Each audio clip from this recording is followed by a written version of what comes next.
આગળ સમાચાર વડોદરાથી અહીં પાદરાની એરોમાડી ફ્રાન્સ કંપનીની અંદર ફરી એક ભીષણ આગ લાગી ચૂકી છે। સવારે પણ આ જ કંપનીમાં ભીષણ આગ લાગી હતી અને આ કંપનીમાં આગ લાગતા વાહનોને ડાયવર્ઝન આપવામાં આવ્યું છે।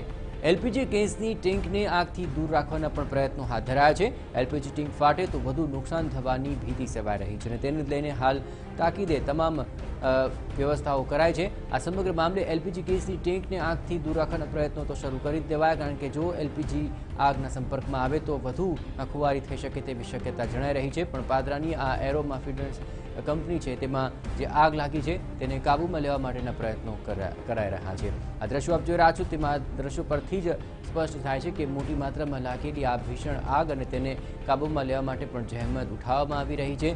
હાલ તો અહીં વાહનોને પણ ડાયવર્ઝન આપી દેવામાં આવ્યું છે કે જેથી કોઈપણ પ્રકારની અનિચ્છનીય ઘટનાને ટાળી શકાય। સવારે પણ આ કંપનીની અંદર ભીષણ આગ લાગી હોવાના અહેવાલ મળ્યા હતા અને ત્યારબાદ આખરે કંપનીમાં આગ લાગતા વાહનોને ડાયવર્ઝન અપાયું છે। આજ મામલે વધુ વિગતે વાત કરી રહ્યા છે ટીવી9 સંવાદદાતા ધર્મેશ પટેલ। ધર્મેશ, શું છે હજુ વધુ વિગતો અને આગ કાબૂમાં આવે તે માટેના શું પ્રયત્નો થઈ રહ્યા છે? જયેશ, આ જે આગ છે તે ગઈકાલથી લાગી હતી ને ત્યારબાદ આજે બપોર લગભગ 2-3 વાગે આ આગ પર કાબુ મેળવી લેવાયો હતો। 30 ફાયર ફાઈટરની કામે લાગ્યા હતા અને આગ પર કાબુ મેળવ્યો હતો, પરંતુ એકાએક અત્યારે જે સાંજના 5:30-6 વાગ્યાની આજુબાજુમાં આ આગ ફરી એકવાર વિકરાળ સ્વરૂપ ધારણ કર્યું છે। આગ કયા કારણોસર ફરી એકવાર લાગી છે તે હજુ ખબર નથી પડી, પરંતુ અંદરથી જે પ્રકારે માહિતી મળી છે કે અંદર જે આવેલું એક આલ્કોહોલનું જે ટેન્ક હતું તે ગરમ હોવાના કારણે ફરી એકવાર બ્લાસ્ટ થયો છે અને તેની અંદર આજુબાજુના વિસ્તારોમાં આગ લાગી ગઈ છે। હાલ જે તમામ ફાયર ફાઈટરો છે ફરી એકવાર કામે લાગી ગયા છે અને આગ પર કાબુ લેવાનો પ્રયત્ન કરી રહ્યા છે।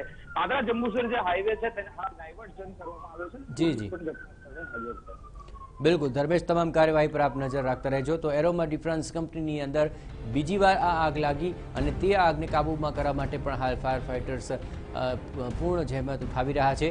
હાલ આ સમગ્ર માર્ગ પરથી જે વાહનો પસાર થઈ રહ્યા છે તેને પણ ડાયવર્ઝન આપી દેવામાં આવ્યું છે। જોકે ગઈકાલથી આ સમગ્ર મામલે ભારે જહેમત ફાયર ફાઈટર્સને ઉઠાવી પડી રહી છે। અત્યારે આગને કાબૂમાં લેવા માટેના પ્રયત્નો ચાલુ છે।